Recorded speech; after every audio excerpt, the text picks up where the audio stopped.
Hello friends, welcome to MK study point channel. तो दोस्तों, जैसे कि आपको पता है कि हम सॉल्व करा रहे थे पेडागोजी का शिक्षा शास्त्र के क्वेश्चन आंसर। तो हमने 3 प्रैक्टिस दे दिए हैं। आप जो है उस वीडियो को नहीं देखे तो आप उस वीडियो को ज़रूर देख लें। जो हमने 3 प्रैक्टिस दी है, प्रैक्टिस 1, 2, 3 करके, उसमें जो है 20-20 क्वेश्चन कराए हैं, यानी कि हमने 20-60 क्वेश्चन कुल मिला के करा चुके हैं। तो चलिए आज जो हम सॉल्व करते हैं उसके आगे क्वेश्चन आंसर, वो हमारा क्वेश्चन आंसर है 61 से, यानी कि 61 से 20 क्वेश्चन कराएंगे 80 तक। वो तो पेडागोजी का जो सेक्शन है, आप जो है आपके लिए बहुत इंपॉर्टेंट होने वाला है। तो आप जो है ये केवल प्रैक्टिस के माध्यम से ही सॉल्व कर पाएंगे, क्योंकि प्रैक्टिस के माध्यम से ही समझ पाएंगे कि कैसे कैसे क्वेश्चन पूछे जाते हैं और कैसे उसका हमें आंसर देना है। तो चलिए फ्रेंड्स, हम स्टार्ट करते हैं आज का अपना वीडियो। तो आप जो है वीडियो पूरा देखिए ताकि आपको कहीं भी जो है मिस्टेक ना हो और आप पूरी तरीके से समझ जाए। तो चलिए स्टार्ट करते हैं। देखिए फ्रेंड्स, यहाँ पे हम बात करते हैं, जो हमारा क्वेश्चन है 60 क्वेश्चन हो चुका है। इसके आगे देखते हैं। देखिए जो हमारा 61 नंबर का क्वेश्चन है वो कह रहा है कि भैया कि छात्रों के चरित्र निर्माण में सबसे अधिक महत्वपूर्ण भूमिका किसकी होती है। तो देखिए यहाँ पे ऑप्शन दिया गया है आपको कि धार्मिक शिक्षा की, या अध्यापक के उपदेशों की, या महापुरुष के जीवन गाथा पढ़ाने की, या स्वयं अध्यापक के आदर्श चरित्र की। एक मिनट पंखा बंद कर लेते हैं तो आज आपको सुनाई देगा। तो देखिए फ्रेंड्स, हमारा 61 वाला क्वेश्चन ये कह रहा है कि छात्रों के चरित्र के निर्माण में सबसे अधिक महत्वपूर्ण भूमिका किसकी होती है। तो यहाँ पे ऑप्शन आपको दिख रहा है कि धार्मिक शिक्षा की, या अध्यापक के उपदेशों की, जो अध्यापक कहते हैं उसको मानने की, या जो है महापुरुष के जीवन गाथा पढ़ाने की, या स्वयं अध्यापक के आदर्श चरित्र की। तो यहाँ देखिए बच्चे के, अब छोटे बच्चे होते हैं तो उसमें हम धार्मिक शिक्षा की कोई बात नहीं करेंगे, ना ही अध्यापक को अपना उपदेश देंगे, ना ही महापुरुषों के बारे में उनको बताएंगे। स्वयं अध्यापक के आदर्श और चरित्र की यहाँ पे बात हम करेंगे, क्योंकि क्वेश्चन हमारा यही पूछा गया है कि छात्रों के चरित्र के निर्माण में सबसे अधिक भूमिका किसकी होती है। तो वहाँ पे जो सबसे अधिक भूमिका होती है वो होती है स्वयं अध्यापक के आदर्श चरित्र की। जो हमारा 61 नंबर का ऑप्शन सही होता है वो वाला चौथा ऑप्शन सही होता है। तो चलिए हम आगे वाले क्वेश्चन के ऊपर देखते हैं कि 62 वाला क्वेश्चन क्या कह रहा है कि छात्रों की पढ़ाई के सहयोग से प्राप्त किया जा सकता है। तो उनके पास छात्रों की प्रगति की मासिक रिपोर्ट भेजकर उनसे प्राप्त किया जा सकता है, या उनके छात्र की कठिनाइयों के बारे में अभिभावकों के साथ मीटिंग करके परामर्श करके, या उनके छात्रों को गृह कार्य संपन्न करने में सहयोगी बनाकर। तो देखिए यहाँ पे जो सबसे बड़ा ऑप्शन हमारा सही ये बन जाता है कि उनके साथ जो है कठिनाइयों के बारे में अध्यापक जो है जानेंगे और उनके अभिभावकों के साथ मीटिंग करेंगे और उनसे परामर्श करेंगे। तो ये वाला हमारा ऑप्शन सही बन जाता है। चलिए हम आगे देखते हैं। जो 63 नंबर का क्वेश्चन है, 63 नंबर क्वेश्चन ये है कि छात्रों को अच्छा नागरिक बनाने के लिए क्या करना चाहिए। उन्हें नागरिक शास्त्र पढ़ाना चाहिए, या उन्हें पाठ्य सहगामी क्रियाकलापों में भाग लेने का मौका देना चाहिए, या उनके सहयोग से सामाजिक सेवा कार्यक्रम आयोजित करना चाहिए, या उनके सामाजिक व्यवहार को सुधारने का प्रयत्न करना चाहिए। तो देखिए यहाँ पे जो हमारा क्वेश्चन पूछ रहा है कि छात्रों को अच्छा नागरिक बनने के लिए आप क्या करेंगे। तो छात्रों को अच्छा नागरिक बनने के लिए जो है हमें ये करना पड़ेगा कि उनके सहयोग से सामाजिक सेवा कार्यक्रम आयोजित कराना चाहिए। ठीक है, यही हमारा वाला ऑप्शन सही बन जाता है। चलिए आगे देखते हैं कि 63 वाला 64 वाला क्वेश्चन क्या कह रहा है कि निम्नलिखित शिक्षण विधियों में से कौन सी विधि वास्तविक अनुभव को प्रदान करने के दृष्टिकोण से उत्तम है। तो देखिए यहाँ पे जो है बात की जा रही है कि यहाँ पे कौन सी मेथड है जो बच्चों को वास्तविक रूप से अनुभव प्राप्त कराती है और उनको सीखने के लिए विशेष तौर से महत्वपूर्ण भूमिका निभाती है। तो जो विधि है वो विधि है भ्रमण विधि, यानी कि घूमने वाली विधि। इसमें घूमकर बच्चे ज़्यादा चीज़ें सीखते हैं और अपनी दृष्टि से वो चीज़ें देखते हैं। तो ये वाला हमारा ऑप्शन यहाँ पे सीधे रूप से सही बन जाता है। आगे चलते हैं, बात करते हैं 65 नंबर का क्वेश्चन कि यदि आप अपने छात्रों को साथ लेकर पाठशाला के बगीचे में कुछ काम करते हैं तो इसमें छात्रों में क्या होगा। तो देखिए हाथों से काम करने का अभ्यास होगा छात्रों में, ये होगा, या खुद काम करके सीखने का अवसर मिलेगा, या दूसरों के साथ मिलकर काम करने की आदत पड़ेगी। चौथा ऑप्शन जो है वो कह रहा है कि उपयुक्त तीनों। देखिए इसमें तीनों चीज़ें जो है यहाँ पे मिलेगा कि हाथों से काम करने का अभ्यास तो मिलेगा, खुद को काम करने सीखने का अवसर भी मिलेगा अगर बगीचे में जो है शिक्षक काम कराते हैं बच्चे से, और दूसरे के साथ मिलकर भी काम करने में उनकी आदत बनेगी। तो यहाँ पे जो ऑप्शन बनता है वो वाला घ वाला बिल्कुल सही बनता है। चलिए आगे देखते हैं 66 नंबर का क्वेश्चन कि छात्रों में परीक्षा में नकल करने की प्रवृत्ति को रोकने के लिए आप किस उपाय को सर्वोत्तम मानते हैं। तो देखिए यहाँ पे ऑप्शन दिया गया कि छात्रों को नकल करने पर अति कठोर सज़ा दी जाएगी। तो जहाँ पे कठोर सज़ा या दंड या कठिनाइयाँ होंगी तो उसको हम पहले से गलत मार देंगे। देखिए दूसरा ऑप्शन कह रहा है कि नकल करने वाले छात्रों और उनके अभिभावकों को दोनों को दंडित किया जाएगा। यहाँ पे दंड की बात ये भी गलत हुआ। जो चौथा ऑप्शन है वो हमारा ये कह रहा है कि छात्रों को बचपन से ही नैतिक शिक्षा दी जाए। चलिए चौथा ऑप्शन देख लेते हैं कि चौथा ऑप्शन क्या कह रहा है, नकल करने वाले छात्रों को सदा के लिए स्कूल से बाहर निकाल दिया जाए। तो ये भी हमारा जो है गलत ऑप्शन बन जाता है चौथा वाला। तो चौथा गलत ऑप्शन बना, हमारा पहला ही गलत बन ही गया, दूसरा भी गलत बन गया क्योंकि दंडित दिया जा रहा, तो हमारा एक ही ऑप्शन बचता है। तीसरा ऑप्शन ये हमारा बन जाता है सही ऑप्शन, तीसरा बन जाता है। चलिए आगे देखते हैं कि आगे वाला क्वेश्चन 67 वाला क्या कह रहा है कि हमारे देश में संविधान में किसके लिए निःशुल्क और अनिवार्य शिक्षा की व्यवस्था की गई है। तो देखिए यहाँ पे ऑप्शन कह रहा है कि सभी छात्रों के लिए, तो सभी छात्रों के लिए नहीं की गई है, यहाँ पे 14 वर्ष तक के सभी बच्चों के लिए व्यवस्था की गई है। तो यही हमारा सही यहाँ पे बन जाता है। चलिए आगे देखते हैं कि 68 वाला क्वेश्चन क्या कह रहा है कि वर्धा शिक्षा सम्मेलन ने किस बारे में अपनी सिफारिश की थी।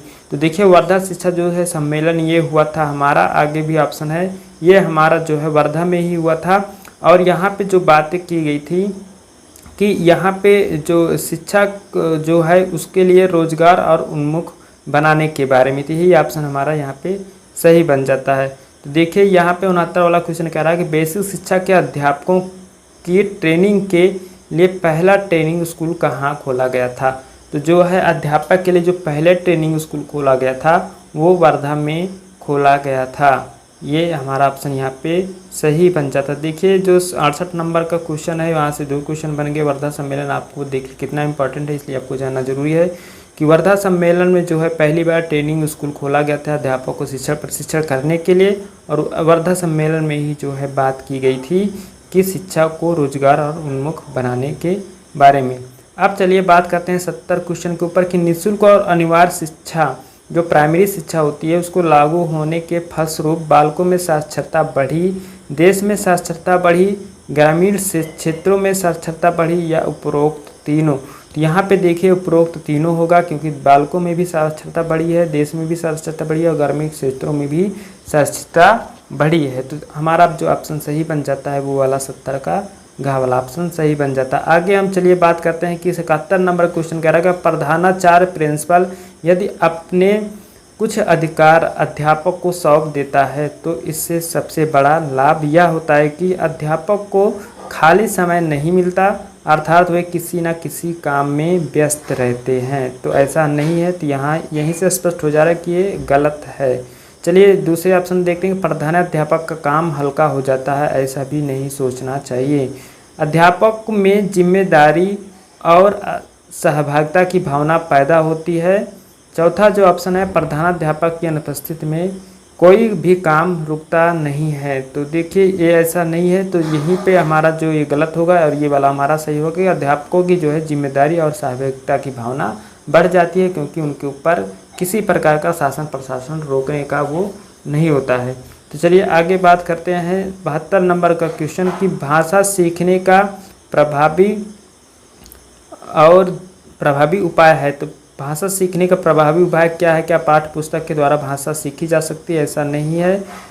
और सहायकों पुस्तकों पढ़ने से बिल्कुल नहीं है, अखबार पढ़ने से बिल्कुल नहीं है। देखिए NCF 2005 भी कहता है कि बच्चों के साथ वार्तालाप करके हम जो है ज़्यादा जो है उनको भाषा सिखा सकते हैं। चौमुस्की ने भी कहा है कि भाषा जो है जन्मजात होती है, बच्चे के अंदर ऐसी प्रक्रिया होती है उनके अंदर। तो यहाँ पे जो ऑप्शन हमारा सही बन जाता है वो होता है वार्तालाप करके बच्चे जो है भाषा सीखने से ज़्यादा प्रभावी होते हैं। उनके साथ वार्तालाप करेंगे। तो आगे चलिए बात करते हैं कि कौन सा छात्र अनुशासन का सही अर्थ में पालन करता है।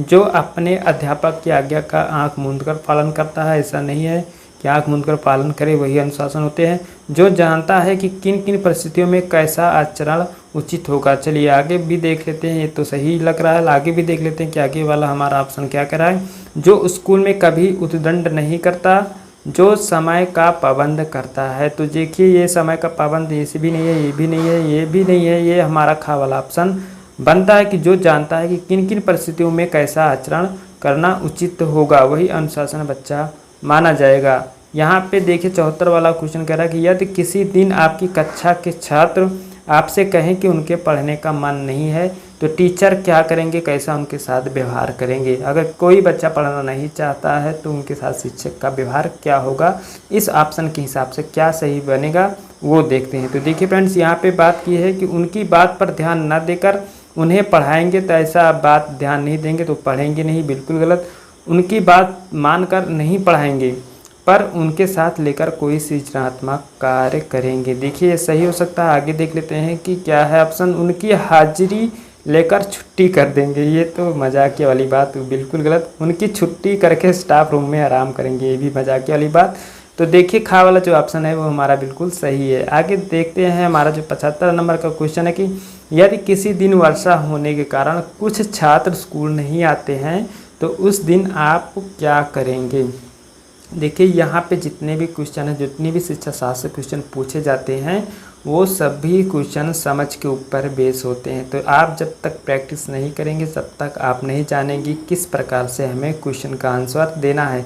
देखिए सीटेट में 75 150 में से केवल 75 नंबर का रोल इसी का होता है, इसलिए आपको सॉल्व प्रैक्टिस ज़रूर करना चाहिए। और यूपी टेट में भी हर बार 5 से 6 क्वेश्चन आते हैं। इस बार संभावना ज़्यादा है कि 8 से 10 क्वेश्चन पूछे जाएं, क्योंकि पैटर्न आपने सुना है कि सीटेट का पैटर्न के जो है पूछने का तरीका कुछ इस बार चेंज होगा और जो पेपर होगा वो कंप्यूटर बेस से होगा।